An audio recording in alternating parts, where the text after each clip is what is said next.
chers amis, nous ne sommes pas loin de la fin de cette émission. J'aborde un cinquième sujet. C'est la commission sur les crimes de guerre de la France au Cameroun, les crimes coloniaux de la France au Cameroun, la commission politico-historienne qui a été mise en place par les gouvernements Macron et Biya, et dont le rapport a été rendu cette semaine au palais de l'Élysée au président français Emmanuel Macron. Alors, je voudrais m'offusquer de deux choses dans ce que j'ai vu. Premièrement, je m'offusque du fait que le rapport que la commission a rendu au président Macron ne soit pas un rapport public. Pourquoi c'est pas public? Pourquoi ce rapport ne peut pas être soumis à la discussion de l'opinion scientifique et politique?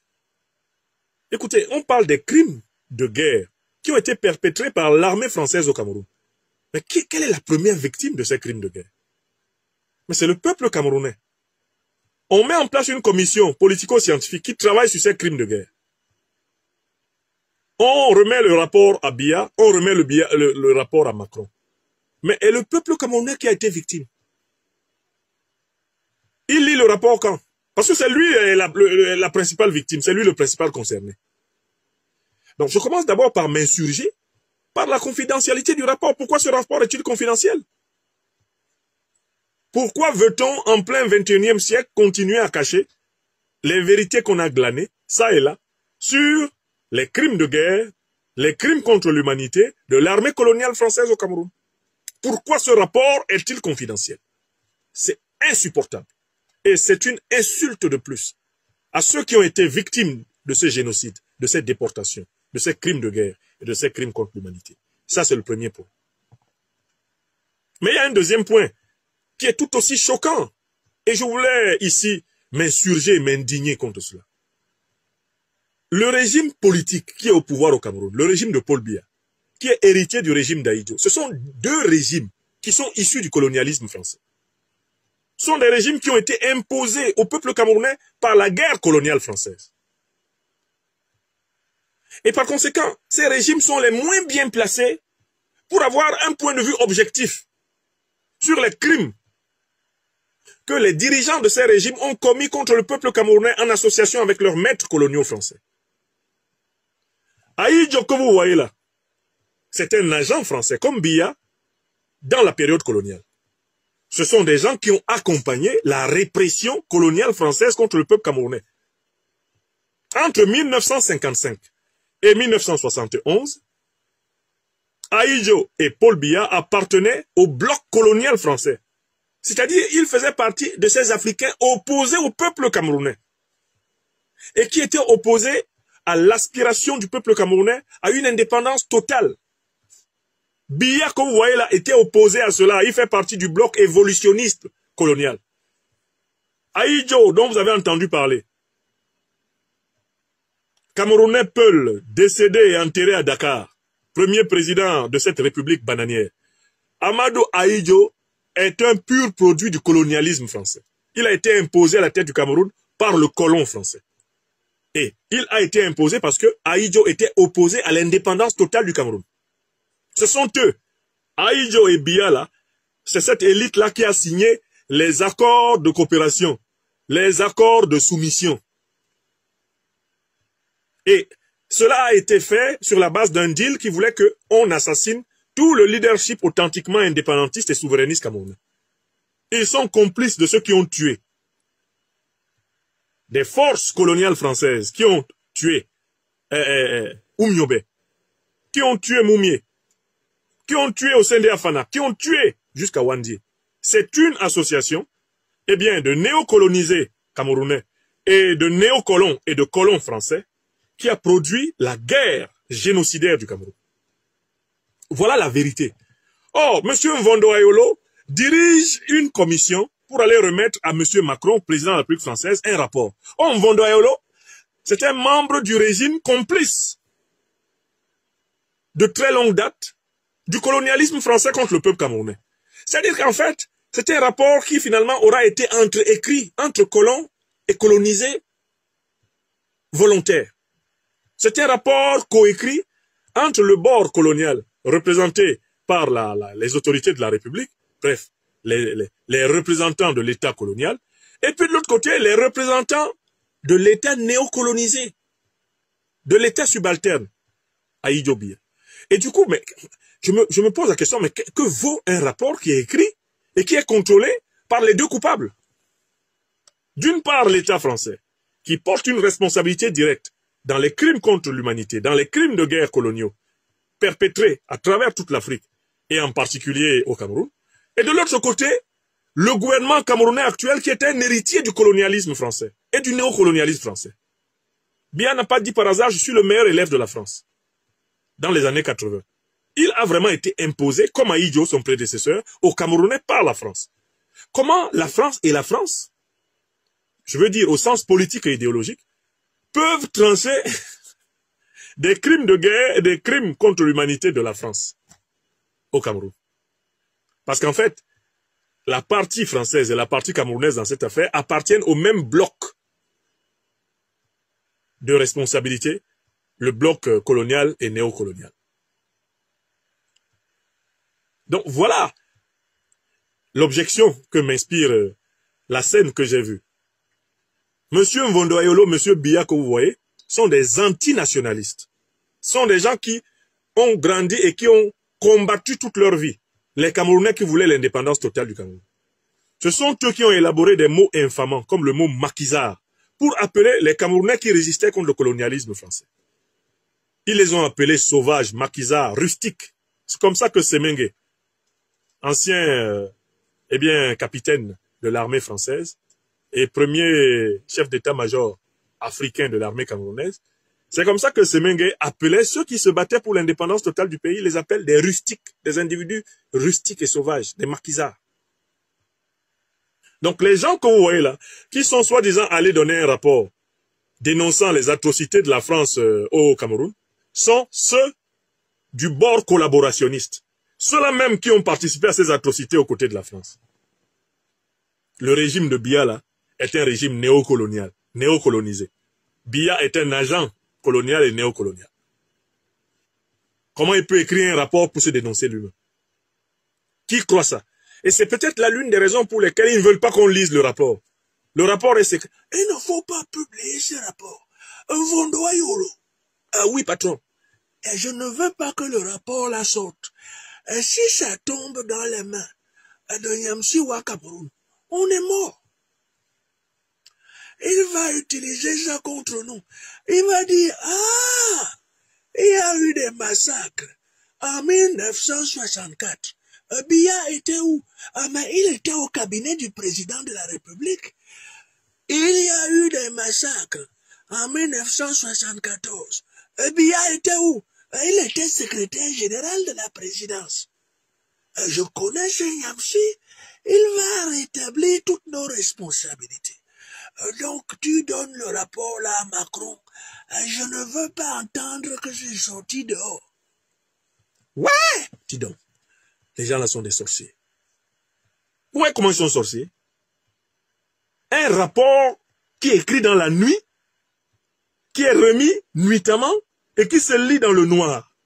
C'est-à-dire qu'en fait, c'est parti du Cameroun, ça a voyagé dans un avion mystérieux, c'est arrivé à Paris, ça a été remis dans les mains du président Macron, et puis personne n'a lu, personne ne publie rien.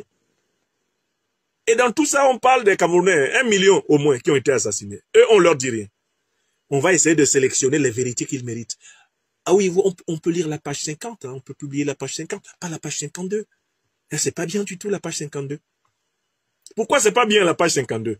Mais parce qu'en fait, c'est très simple. Moi, j'ai trouvé un très bon livre que je vais recommander à tous mes amis sur les réseaux sociaux. C'est un livre intitulé « Calendrier des crimes de la France outre-mer ». Il a été écrit par quelqu'un qui s'appelle Jacques Morel. Et il a été publié le 14 avril 2005. C'est un livre qui s'appelle « Calendrier des crimes de la France outre-mer ». L'avantage de ce livre, c'est quoi? C'est qu'il a classé les crimes coloniaux français selon la logique des mois. C'est-à-dire qu'il y a 12 mois dans l'année, janvier, février, mars, avril, jusqu'en décembre.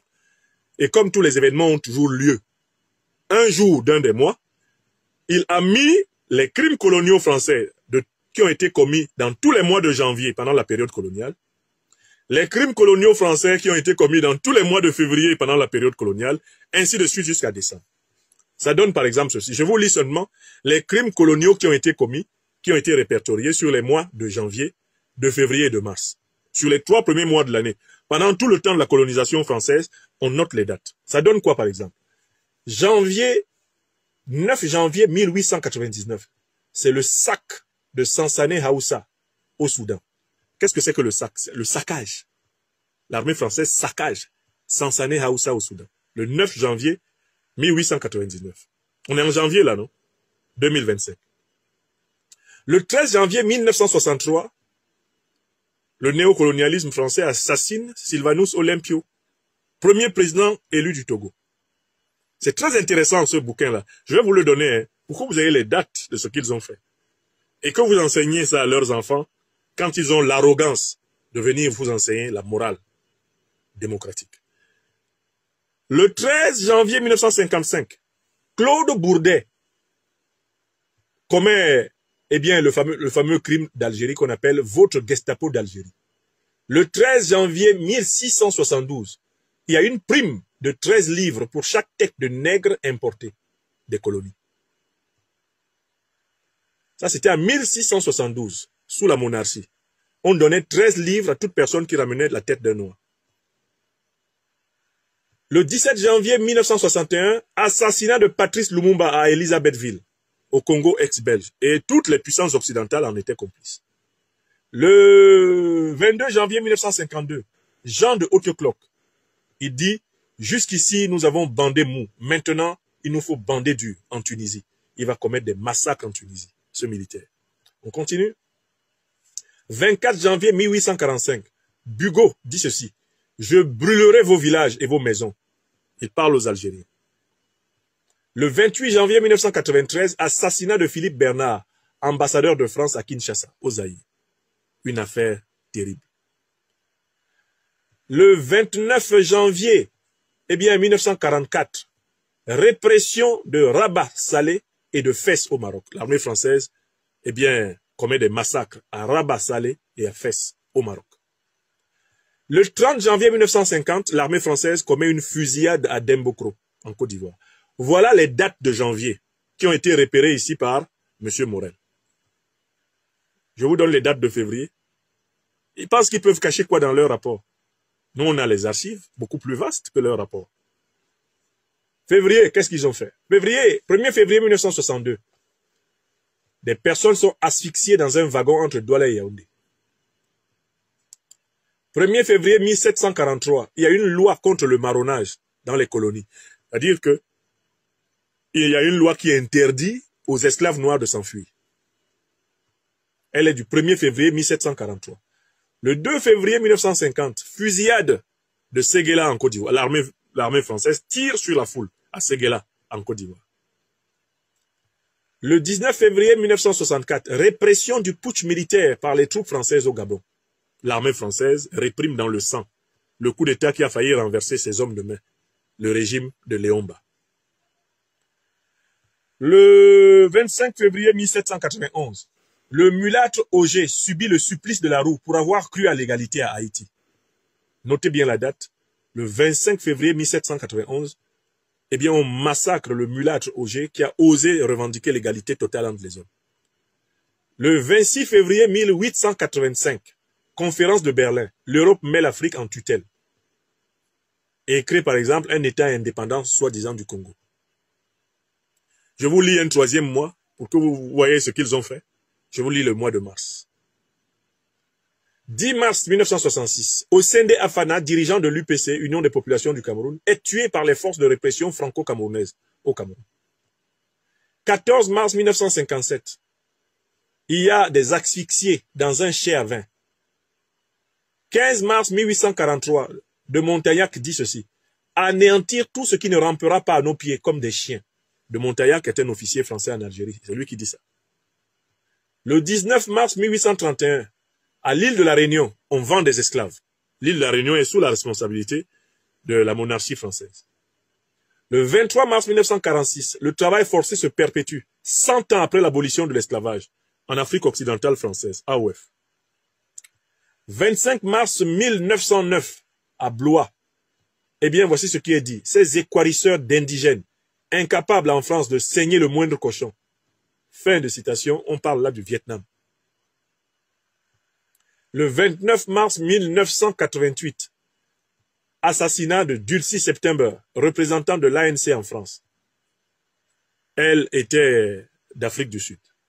Le 30 mars 1947, le massacre de Moramanga par l'armée française. On parle de près de 2000 morts et c'est à Madagascar. C'est à Madagascar.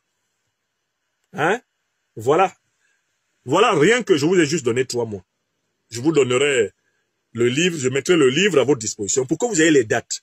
Parce que c'est très simple de discuter avec les néocolons, avec l'arrogance d'un certain nombre de gens en Europe qui considèrent que les Africains sont des peuples sans mémoire. Mais nous, on a les archives. On sait ce qui a été fait. On le sait de manière assez précise, ce qui a été fait contre les peuples africains. D'accord? Personne ne peut se tenir devant nous et dire il n'y a rien à réparer, il n'y a rien à juger, il n'y a rien à condamner. On a la matière. Là, par exemple, cet excellent travail de M. Morel, son nom, c'est exactement Jacques Morel, M-O-R-E-L. Vous pouvez le retrouver vous-même facilement sur Google si vous tapez « Calendrier des crimes de la France Outre-mer ». Calendrier des crimes de la France Outre-mer. Par Jacques Morel, Morel, M-O-R-E-L. Et il a été publié le 14 avril 2005. Il prend chaque mois et il rassemble les actes qui ont été posés sur plusieurs siècles. D'accord? Donc voilà, on a des faits là. Et cette fameuse commission qui nous cache tout ne nous cache rien. Elle ne peut rien nous cacher. Il y a eu des travaux suffisamment avancés sur le génocide, sur la guerre, eh bien, coloniale de la France au Cameroun et un peu partout en Afrique. On ne peut plus nous cacher, eh bien, l'étendue et l'immensité des actes barbares qui ont été posés. J'avance vers l'avant-dernier. La première chose, abonnez-vous à cette page, cliquez sur le bouton s'abonner qui s'affiche juste en bas. Et la deuxième chose, cliquez sur la cloche de notification pour ne rater aucune des vidéos que je publie ici très régulièrement. Retrouvez KDW Africa sur YouTube, Facebook, TikTok.